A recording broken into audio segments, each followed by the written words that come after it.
हाँ जी बच्चों, कैसे हो आप सभी? मज़े कर रहे हो? खूब बढ़िया। कोरोना की छुट्टियां मिली हुई है, हर दिन संडे बना हुआ है। चलो, कल तक हमने क्या पूरा कर लिया था? वीआरएस के कॉन्सेप्ट्स। आज हम कौन सा टॉपिक स्टार्ट करेंगे? कंपनी। कंपनी का मतलब क्या होता है? कंपनी का चैप्टर हम स्टार्ट कर रहे हैं और ये फाउंडेशन के लिहाज से बहुत इंपॉर्टेंट है। इसमें से हर बार क्वेश्चन पूछा जाएगा। ये institute of chartered accountants of India ने बोल रखा है। उसने बोला हुआ है कि कम से कम 10 मार्क्स का क्वेश्चन इसमें से आएगा ही आएगा। तो इस चैप्टर को तो आपको ढंग से करना ही करना है। इसको क्या सभी को करना है? हमारे लिए तो पूरा सिलेबस 100 नंबर का, हम किसी को भी कम या ज़्यादा नहीं समझेंगे। लेकिन इसके ऊपर क्लियर कट गाइडेंस है आईसीआई की, किससे हम क्वेश्चन पूछेंगे 10 मार्क्स का। तो प्लीज़ ध्यान से समझना, और बहुत बड़ा टॉपिक है।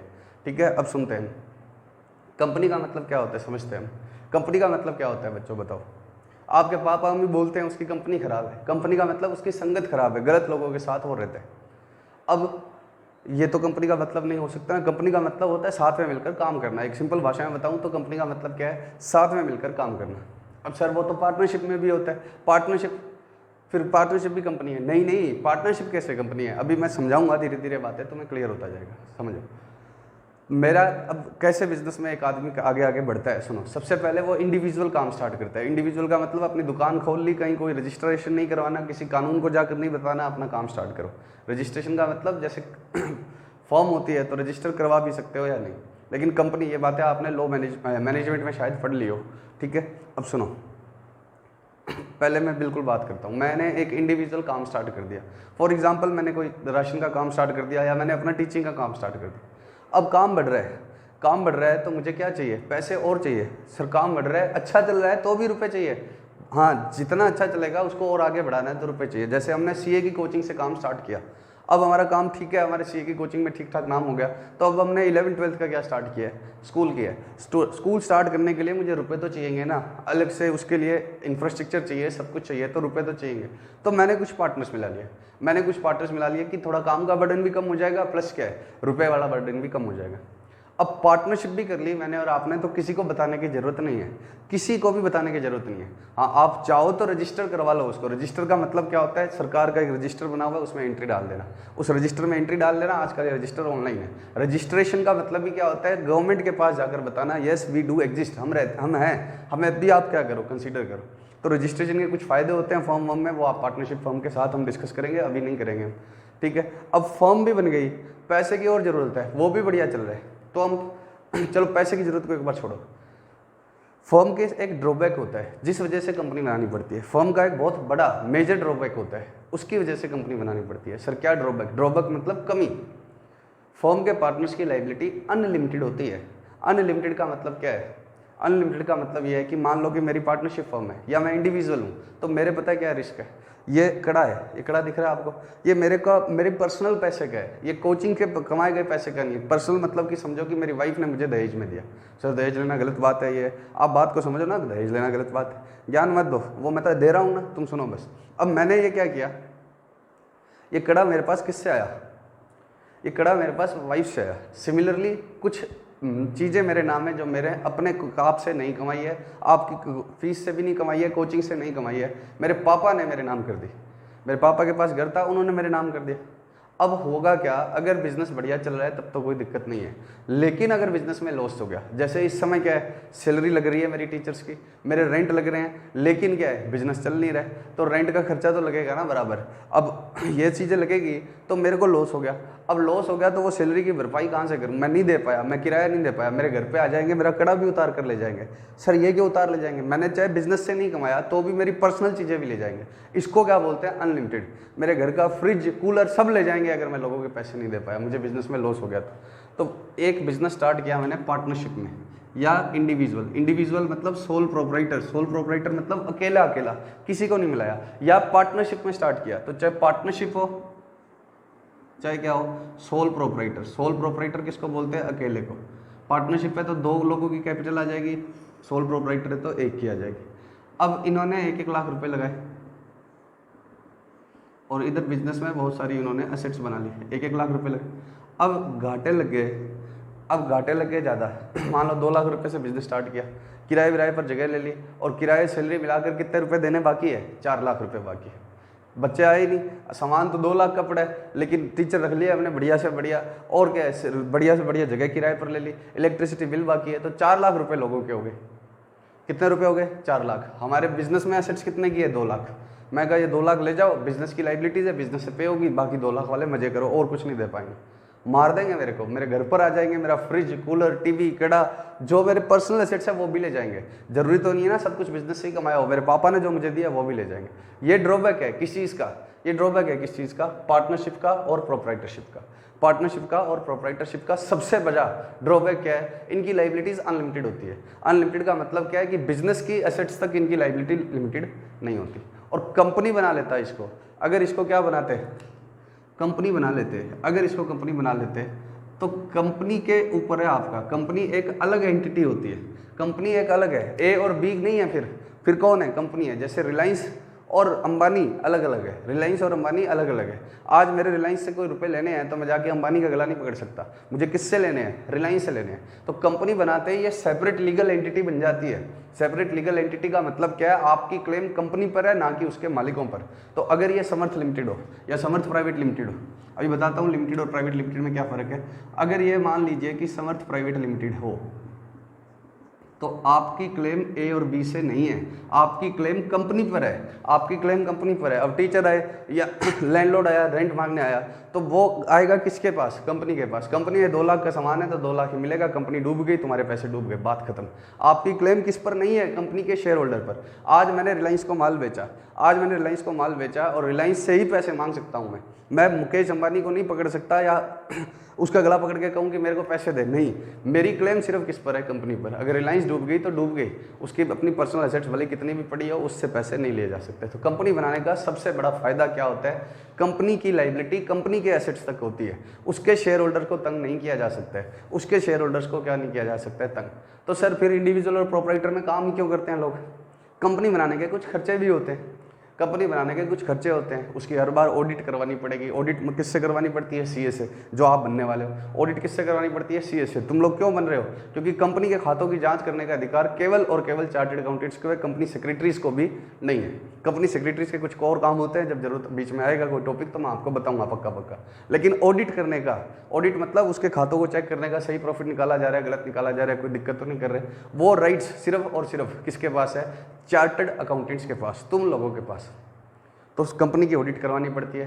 कंपनी के कुछ डॉक्यूमेंट्स होते हैं जो किसके पास देने पड़ते हैं? रजिस्ट्रार ऑफ कंपनीज के पास। जैसे पार्टनरशिप फर्म के लिए अलग रजिस्ट्रार होता है, कंपनीज के लिए अलग होता है, आरओसी बोलते हैं इसको, रजिस्ट्रार ऑफ कंपनीज के पास। तो तरह तरह के तुम्हारे क्या स्टार्ट हो जाते हैं? खर्चे कंपनी बनाने से। अब मैं इंडिविजुअल हूँ, कंपनी बना के क्या काम करूँ? मुझे पता है कि इतने घाटे वाटे लगने नहीं है, कंपनी के खर्चे ज़्यादा होंगे हर साल, तो मैं इंडिविजुअल में या पार्टनरशिप में चलता हूँ। लेकिन जब बिजनेस बढ़ने लगता है, जब बिजनेस बढ़ने लगता है, देखो पहले मेरे पास एक स्टाफ था, मुझे पता है कि कितना तो लॉस हो जाएगा इसकी सैलरी के लिए, कितना लॉस हो जाएगा, दे देंगे, घर से भी दे देंगे। लेकिन मेरे पास 100 स्टाफ हो गए। अब 100 स्टाफ हो गए और एक अचानक से कोचिंग बंद होगी तो वो तो मेरे घर की चीज़ें भी ले जाएंगे।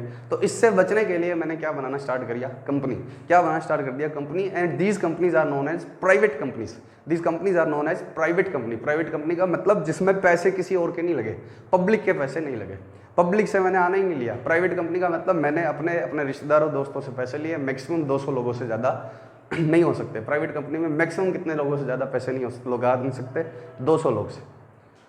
अब प्राइवेट कंपनी बनाने का उद्देश्य है पब्लिक से पैसा लेना, कभी नहीं होता। प्राइवेट कंपनी में पब्लिक पैसा लगा ही नहीं सकती। 200 लोग कितने के होते हैं? पब्लिक जैसे रिलायंस टाटा है, इनमें करोड़ों लोगों ने पैसे लगाए हैं, मैंने भी लगाए हैं, केरला वाले ने भी लगाए हैं, महाराष्ट्र वाले ने भी लगाए हैं, हरियाणा वाले ने भी लगाए हैं, पंजाब वाले ने भी लगाए, और जनरल पब्लिक पैसा लगाती है। तो प्राइवेट कंपनी, कुछ बच्चे समझते हैं कंपनी मतलब पैसा जुटाने का जरिया है, नहीं। कंपनी प्राइवेट बनाते हैं वो लोग लाइबिलिटीज लिमिटेड करने के लिए। प्राइवेट कंपनी बनाने का सिर्फ एक ही पर्पज होता है, जिससे क्या हो जाए? लाइबिलिटीज क्या हो जाए? लिमिटेड। अब होता क्या है? प्राइवेट कंपनी भी ग्रो करने लगे भाई। पहले मैंने, अब सुनो, मैंने कैसे काम स्टार्ट किया था? एक इंडिविजुअल की तरह से, एक सीए की कोचिंग स्टार्ट की थी, काम बढ़ने लगा, नाम ठीक हुआ तो हमने स्कूल स्टार्ट कर दिया, हम कुछ पार्टनर्स बन गए। अब हमने प्राइवेट कंपनी बना ली उसको, जिससे हमारी लाइबिलिटीज लिमिटेड रहे, कल को कोई दिक्कत ना हो जाए। सर आप लोगों के पैसे खाने वाले हो? नहीं जी नहीं, बिल्कुल भी नहीं, ऐसा नहीं है। लेकिन बाई चांस कोई दिक्कतें आ जाए तो कम से कम हमारे ये कड़े बड़े तो बचे रहे, ठीक है। अब प्राइवेट कंपनी बना ली, अब काम फिर और बढ़िया चल रहा है, और भी बढ़िया काम चल रहा है। अब और बढ़ाना है इसको, और बढ़ाना है, ब्रांचेस खोलनी है, ठीक है। तो अब पैसा कहाँ से लाएं? अब पैसा कहाँ से लाएं? मैं पब्लिक इशू करता हूँ, नाम ठीक ठाक है, पब्लिक इशू करता हूँ। कोई नहीं खरीदने वाला बच्चा मेरा शेयर, कोई भी नहीं खरीदने वाला। क्यों नहीं खरीदने वाला? थोड़ा बहुत जो मुझे जानते हैं वो भी बीकानेर में जानते हैं, क्या हरियाणा पंजाब यहाँ के लोग मेरे शेयर खरीदेंगे? मतलब ही नहीं है। तो आप ऐसे पब्लिक कंपनी बना भी लें तो लोग शेयर खरीदने वाले भी तो होने चाहिए। तो आप इसके बाद पैसे जुटाने का अगला सहारा क्या होता है? एंजल फाइनेंसिंग, एंजल इन्वेस्टर्स बोलते हैं। इसका मतलब क्या है एंजल इन्वेस्टर का? वो इंडिविजुअल्स, वो लोग जिनके पास खूब पैसा है और वो अपना काम ना करके दूसरों के काम में लगाना चाहते हैं। अब थोड़ा सा बात सुना, देखो आज अकाउंटिंग से ज़्यादा जरूरी कुछ और बातें हो जाएगी ताकि बाद में अकाउंटिंग में दिक्कतें ना आए अगर कॉन्सेप्ट ठीक रहेंगे तो। एंजल इन्वेस्टर का मतलब क्या होता है समझो। अब मेरा काम ठीक ठाक चल रहा है, ठीक, मैं आपके पापा के पास गया, आपके पापा खूब पैसे वाले हैं, खूब, उनके पास पैसे की कमी नहीं है, लेकिन उन्होंने अपने टाइम में खूब कमा लिया, इसलिए अब उतनी हिम्मत या उतनी क्या नहीं है, हेल्थ उनकी अलाउ नहीं करती कि खुद काम कर ले।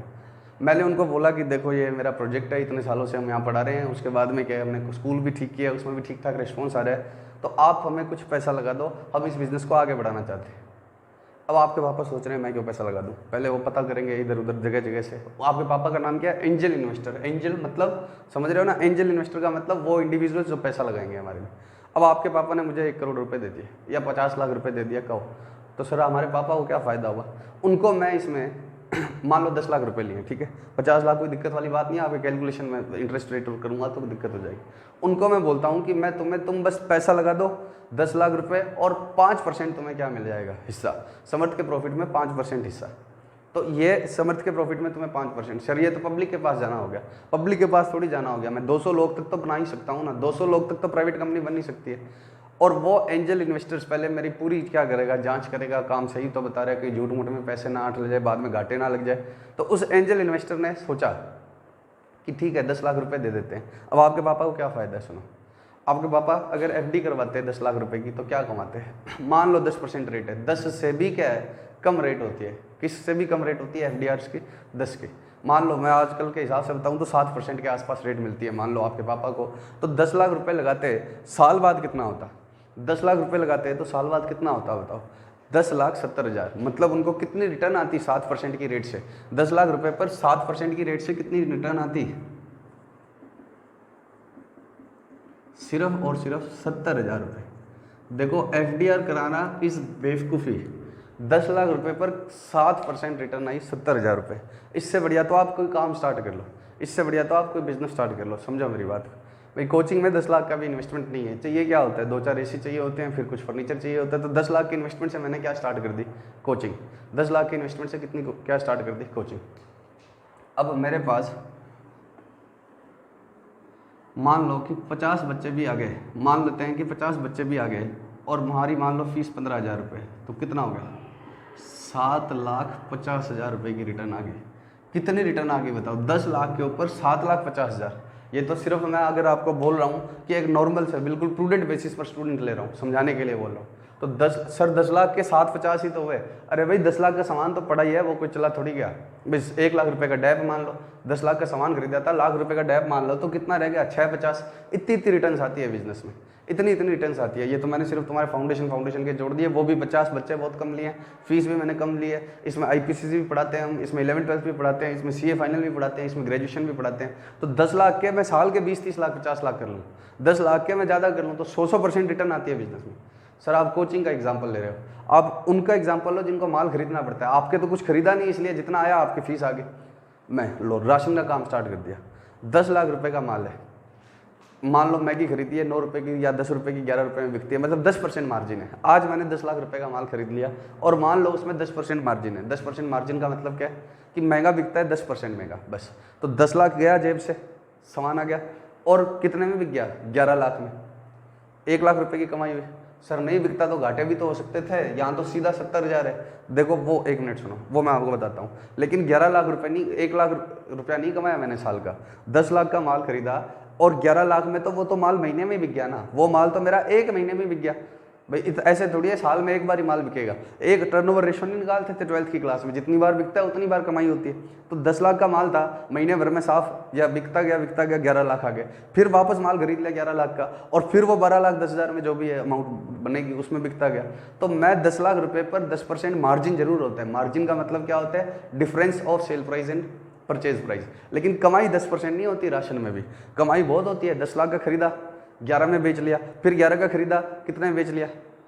12 में एक बार मान लो 12 का मैं खरीदा 13 में बेच लिया, तो लाख लाख रुपए में कितनी बार कमा गया साल में। जबकि ये तो पूरे साल के एंड में ही कितने होंगे, 10 लाख के 10,70,000, 10 लाख लगाऊंगा और साल के एंड में ही कितने होंगे, 10,70,000।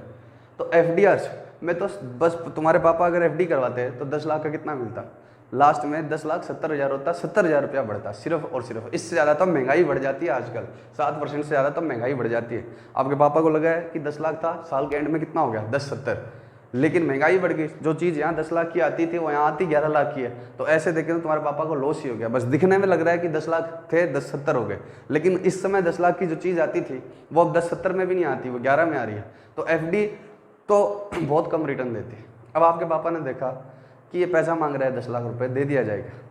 उन्होंने देखा इसका काम ठीक है, ये 10 का कितना कर देगा, 12 लाख कर देगा या कुछ भी कर देगा, और हमें क्या है उतनी रिटर्न तो आएगी। तो एफडीआर से ज़्यादा रिटर्न होती है बिजनेस में। बस रिस्क होता है, जो आपने बोला कि इन्वेस्टमेंट अगर 10 लाख का माल बिके ही ना तो 10 लाख का माल कचरा हो गया, 5 में बेचना पड़ जाए। रिस्क होता है, लेकिन रिटर्न तो इनॉर्मस, मतलब बहुत ज़्यादा रिटर्न है ना, कुछ भी हो सकती है। तो रिटर्न बहुत ज़्यादा है, बहुत ज़्यादा रिटर्न है। 20-20, 50-50, 100% रिटर्न होती है। 10 लाख का माल खरीदा, 11 में बेच लिया, फिर 11 का 12 में बेच दिया। 12 साल में जितनी बार बेचोगे, जितना आप एफिशिएंट हो उतने अच्छे तरीके से क्या कर लोगे, बेच लोगे, तो आपके कोई 70,000 ही थोड़ी बनेंगे साल में। तो तुम्हारे पापा कहते हैं कि मैं बिजनेस खुद तो करना नहीं चाहता। क्यों नहीं करना चाहते, एज अलाउ नहीं करती, या ठीक है उन्होंने कहता है कि हमने बहुत कमा ली, इसको 10 लाख दे देते हैं। ये जितना भी कमाएगा समर्थ के थ्रू, उसका 5% हिस्सा मान लो हमें दे रहा है। मैं मान लो 5%, मैं बोल रहा हूँ कि आप 10 लाख इन्वेस्ट कर दो समर्थ के प्रॉफिट्स का 5%, और उनको लगता है कि ये 5% पक्का 70,000 से तो ज़्यादा होगा। उनको लगता है कि ये 5% तो पक्का किससे ज़्यादा होगा, 70,000 से तो ज़्यादा ही होगा। तो वो इन्वेस्ट कर देते हैं कि एफडीआर कराने से तो बेटर ही है ना। 10 लाख रुपये ये मांग रहे हैं हमसे, और बाद में समर्थ के प्रॉफिट का 5% हमें मिल जाएगा, तो वो पक्का इस 70,000 से तो क्या होगा, ज़्यादा। तो इस तरह के लोगों से प्राइवेट कंपनीज पैसा जुटाती है। इस तरह के इन्वेस्टर्स को क्या बोला जाता है, एंजल इन्वेस्टर्स। अब मैं इसके तुम्हें कुछ प्रैक्टिकल वास्तव में एग्जांपल दूं तो ओला कंपनी का नाम सुना आपने, ओला टैक्सी वाली कंपनी है। उसमें अनुपम मित्तल ने करोड्स ऑफ रुपीज़ कमाए through becoming angel investors. Anupam Mittal नाम का एक शख्स था, उसने ओला में कुछ पैसे लगाए, करोड़ 2 करोड़ पता नहीं कुछ लगाए, और उसकी वजह से ओला में वो एंजल इन्वेस्टर बन गया। ओला कंपनी किसी और ने बनाई, उसमें एंजल इन्वेस्टर बन गया, और एंजल इन्वेस्टर बन गया, ओला की कमाई में हिस्सा कमाया, तो उसने बहुत कमाया। तो अनुपम मित्तल बिना काम के ही, बिना कुछ काम किए बस पैसा लगाया और एंजल इन्वेस्टर बन के बहुत पैसे कमा लिया। सिमिलरली एक आदमी है विजय शंकर शर्मा, अनअकैडमी नाम सुना है आपने, अनअकैडमी, ओला, ये सब प्राइवेट कंपनीज है। ये पैसा कहाँ से जुटा रही है, एंजल इन्वेस्टर्स के थ्रू। अनअकैडमी नाम सुना है तुमने, अनअकैडमी आजकल खूब ऐड आती है, ऑनलाइन कोचिंग की ऐड है। तो अनअकैडमी, हमें ज़्यादा दूसरी कोचिंग को बोलना नहीं चाहिए, लेकिन अनअकैडमी नाम की एक है, विजय शंकर शर्मा ने उसमें बहुत बड़ा इन्वेस्टमेंट किया है। तो अनअकैडमी के लिए विजय शंकर शर्मा क्या है, एंजल इन्वेस्टर। ठीक, तो ऐसे नहीं है कि सीधा पब्लिक पैसे दे देगी। बताओ मैं कितना भी अच्छा काम कर लूँ, पंजाब हरियाणा के लोग थोड़ी जानने लगे जाएंगे। जैसे ओला है, अनअकैडमी है, ये लोग अभी भी इन्होंने पब्लिक इशू नहीं किया, ये लोग कहाँ से कर रहे हैं, पैसा जुटा रहे हैं एंजल इन्वेस्टर्स के थ्रू। एंजल इन्वेस्टर्स मतलब पैसे वाले लोग। अब मैंने तो तुम्हारे पापा का एग्जांपल ले लिया, तुम्हारे पापा भी पैसे वाले हैं, लेकिन अनअकैडमी हो गया, ओला हो गया, इनको करोड़ों करोड़ों रुपए चाहिए, और ये पब्लिक इशू की बजाय क्या कर लेते हैं, एंजल इन्वेस्टर्स ढूंढ लेते हैं, और एंजल इन्वेस्टर्स इनको मिल जाते हैं। क्यों? क्योंकि इनका नाम इतना है कि लोग कहते हैं कि ठीक है लगा दो पैसे, एफडीआर से तो ज़्यादा ही देगा। फिर इससे भी ऊपर बढ़ता है। अब देखो मैंने तुम्हें बताया कैसे कैसे काम चलता है। पहले था मैं इंडिविजुअल, फिर मैं क्या बन गया, फॉर्म क्यों बन गया, कुछ रिसोर्स वगैरह मिल जाएंगे, कोई मैनेजमेंट करने वाला आदमी मिल जाएगा, पार्टनर बढ़ जाएंगे, तो काम भी बट जाएगा और पैसे भी बट जाएंगे। और उसके बाद में फिर हमने क्या किया, प्राइवेट कंपनी बना ली। प्राइवेट कंपनी क्यों बना ली, प्राइवेट कंपनी हमने इसलिए बना ली ताकि हमारी लाइबिलिटीज़ क्या हो जाए, लिमिटेड। अब प्राइवेट कंपनी में फंडिंग हम किसके करवाते हैं, एंजल इन्वेस्टर से। एंजल इन्वेस्टर का मतलब कोई बहुत पैसे वाले इंडिविजुअल्स जो हमें रुपये लगा देंगे। फिर क्या बने होते हैं, venture capital fund. Venture capital fund भी एंजल इन्वेस्टर्स के जैसे ही होते हैं, बट एंजल इन्वेस्टर एक ही आदमी पैसा लगाता है। वेंचर कैपिटल फंड में क्या होता है, कई लोगों ने अपने पैसे इधर लगा दिए, कई सारे लोगों ने अपने पैसे इधर लगा दिए, और फिर ये अच्छे जो कंपनीज है, अच्छी प्राइवेट कंपनी जिनके ग्रोथ का स्कोप क्या है, ज़्यादा है, अच्छी प्राइवेट कंपनीज जिनके ग्रोथ का स्कोप ज़्यादा है, उनमें पैसा लगाते हैं। तो एंजल इन्वेस्टर से अब ये एक है तो इंडिविजुअली ना, अल्टीमेटली कितना पैसा दे देगा। फिर हम जाते हैं ग्रुप ऑफ इंडिविजुअल्स क्या बना कर रखते हैं, venture capital fund. Venture capital fund भी एंजल इन्वेस्टर्स के जैसे ही कमाई करना चाहते हैं कि दूसरी कंपनियों में पैसा लगा लो और उनमें शेयर ले लो। दूसरी प्राइवेट कंपनीज में पैसा लगा लो जिनको रुपए की ज़रूरत है, इतना नाम नहीं है कि उनको पब्लिक पैसा दे देगी और हमें लगता है कि अच्छा चल रहा है। जैसे मेरा इतना नाम नहीं है कि क्या है, मुझे पब्लिक पैसा दे देगी, लेकिन तुम्हें लगता है कि ये ठीक कमा लेगा, तो तुम क्या करते हो, मेरे बिजनेस में 2-5 लाख रुपए 10 लाख रुपए जितनी मेरी जरूरत है उतने दे देते हो और 5% स्टेक तुम्हारा हो जाता है। तो एंजल इन्वेस्टर और वेंचर कैपिटल फंड काम एक ही करते हैं, बट इसमें एक ही आदमी होता है और इसमें ग्रुप ऑफ पीपल होते हैं, तो इनके पास थोड़ा और बड़ा रिसोर्स होता है। तो एंजल इन्वेस्टर से भी पार नहीं पड़ रही, हम किसके पास जाते हैं, वेंचर कैपिटल फंड। जैसे एक एक्सेल पार्टनर नाम का बहुत फेमस वेंचर कैपिटल फंड है, उसने फ्लिपकार्ट, मिंत्रा, इन सबको क्या दिए थे, जब ये फ्लिपकार्ट, मिंत्रा अब तो आगे बढ़ गए बहुत, लेकिन जब ये स्टार्टिंग फेज में थे तो एक्सेल पार्टनर के थ्रू ये क्या कर रहे थे, फंड जुटा रहे थे। बुक माई शो नाम सुना आपने, बुक माई शो, तो बुक माई शो को भी venture capital fund Accel partner ने ही पैसे दिए थे। अब सब कुछ हो गया, बिजनेस मस्त चल रहा है, बहुत ही बढ़िया चल रहा है। अब ये एक्सेल पार्टनर भी जवाब देंगे, भाई तुम्हारा बिजनेस बढ़िया चल रहा है और आगे बढ़ रहा है, अब हमारे पास तो इतने पैसे नहीं, हम इतना नहीं लगा सकते। तब जाकर कंपनी किस पर आती है, पब्लिक इशू पर। पब्लिक इशू मतलब जनता का एक एक आदमी पैसा लगा लो, जनता का एक एक आदमी क्या लगा लो, पैसा। मैं तुम्हें एग्जांपल देता हूँ, एक ITC नाम की कंपनी है, Indian tobacco company, gold flakes cigarette से स्टार्ट हुई थी। अब उसके आपको मैं अगर प्रोडक्ट्स बताऊंगा तो आप पागल हो जाओगे। आशीर्वाद आटा सुना आपने, सनफिस्ट सुने, ITC होटल सुने, तो अब ये शुरू तो हुए थे धीरे धीरे, आशीर्वाद, सनफिट, बिंगो, सनफिस्ट, आशीर्वाद, बिंगो, ये सब किसके है, एम, होमलाइट माचिस आती है, एम्स क्या आती है, माचिस आती है, होमलाइट माचिस आती है, सनफिस्ट, एक एनगेज परफ्यूम आता है, ये सब किसके हैं, ITC के। इतना काम बढ़ता गया कि अब और बढ़ाते जाना है, होटल्स का काम स्टार्ट कर दिया, तरह तरह के काम स्टार्ट कर दिए। अब नाम भी इतना हो गया कि पब्लिक पैसा लगा देगी, तो अब हम किसके पास जाते हैं, पब्लिक के पास, और पब्लिक को कहते हैं कि आप हमें पैसा लगाओ। तो पब्लिक, कुछ पैसा हमारा हो गया, कुछ पब्लिक का हो गया, और रिटर्न आएगी तो हमारी शेयर हो जाएगी। और जनता, जैसे रिलायंस हो गया, टाटा हो गया, ITC हो गया, ये सब क्या है, ये पब्लिक कंपनीज बन गई।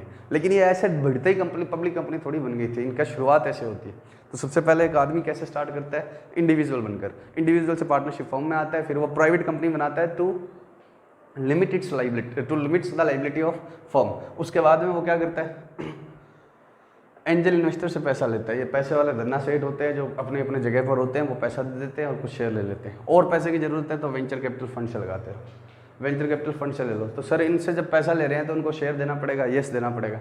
देखो मेरी बात सुनो, 100 रुपये है, 100 रुपये पर मैं 10 रुपये कमाता हूँ, तो वो 10 का 10 मेरा है। लेकिन अगर ये 5 लाख रुपये हो जाए, 5 लाख रुपये में अगर मैं 50,000 कमा लूँ और 10% किसी और को भी देना पड़ जाए, 5 लाख, अभी तो मेरे पास तो 100 रुपये ही है, ठीक है, 100 रुपये पर 10 कमाता हूँ, 100% मेरा है। लेकिन रुपये हो जाए 5 लाख, रुपये हो जाए 5 लाख और उस पर कमाई हो जाए 50,000। अब 5 लाख कौन देगा, ये लोग, 5 लाख कौन देगा, ये लोग, कमाई होगी 50,000। अब उनको मुझे 20% देना भी पड़ जाए तो 50,000 का 30% मेरे उस 10 रुपये से तो ज़्यादा है ना भाई। मेरे पास तो मान लो 100 रुपये की पूंजी है, इस पर मैंने 10 रुपये कमाया, 10%, तो मेरे तो कितना बना, 10 रुपये। अब मेरे पास पैसे और चाहिए तो मैंने 5 लाख रुपये कर लिए, 5 लाख रुपये कम लिया तो कमाई कितनी हो गई, 50,000। मैं रेट ऑफ रिटर्न सेम मान रहा हूँ कि 5 लाख पर भी मैं 10% ही कमाऊँगा, 50। अब 50 अब मेरे नहीं रहे, मैंने इन 5 लाख के बदले में उसको कितने होल्डिंग दे दी, मान लो 20% होल्डिंग दे ली, तो उनके कितने हो गए 10 और मेरे कितने हो गए 40। तो सर आपने उनसे पैसा लिया तो उनको हिस्सा दे दिया, यस हिस्सा दे दिया, तब भी मेरा हिस्सा तो बढ़ गया ना। जो पहले मैं 10 रुपये घर कर ले जा रहा था, अब कितना होने लग गया 40। तो मुझे पता है कि ये हिस्सा मांगेंगे, इनको भी दो, लेकिन इनके पैसे से इतनी कमाई करेंगे कि कुछ हिस्सा हमारा भी तो बढ़ेगा, हमारा भी तो हिस्सा बढ़ेगा, और हमारा हिस्सा बढ़ जाए, हमारी कमाइयाँ बढ़ेगी तो हमारे वाला हिस्से की कमाई बढ़ जाएगी। या मैं 100% पार्टनर होके, 100% ओनर होके भी 10 रुपये कमा रहा था, या मैं 20% उसको दे भी दिया, 80% ओनर होके, कंपनी का 80% ओनर होकर के भी मैं कितना कमा रहा हूँ, ज़्यादा कमा रहा हूँ या नहीं। तो ये होता है कंपनी बनाने का फ़ायदा। लेकिन ऐसे आज मैं बोलूँ कि मैं पब्लिक कंपनी बनाऊंगा, पब्लिक इशू कर रहा हूँ, दुनिया मेरे शेयर खरीदेंगे, तुम कहोगे सर पागल हो गए आप, मेरे शेयर नहीं खरीद सकती। इसी फ्लो में धीरे धीरे कंपनी आगे बढ़ती है, और जब तब जाकर लास्ट में क्या आता है, पब्लिक इशू आता है। पब्लिक इशू में जनरल पब्लिक का कोई भी आदमी हम ओपन कर देते हैं, जिसको हमारा मालिक बनना है वो बन जाओ, कोई वेंचर कैपिटल नहीं, कोई कुछ नहीं। इसलिए हमें क्या बनानी पड़ती है, कंपनी।